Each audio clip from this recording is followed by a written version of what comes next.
তুমি নিজে ভুলে গেছো। না না, আমি ভুলি নাই, তুমি ভুলে গেছো।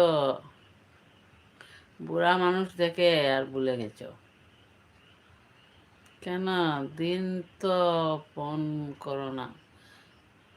আমি ফোন নম্বর চ্যাটিং করতে পারি না, তাই আমি ফোন নম্বর পাই না। ভুলে গেছি না, আমি ভুলি নাই।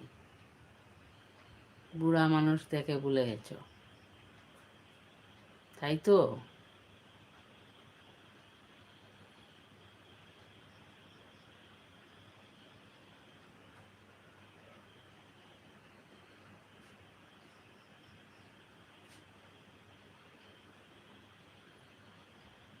এমন কিছু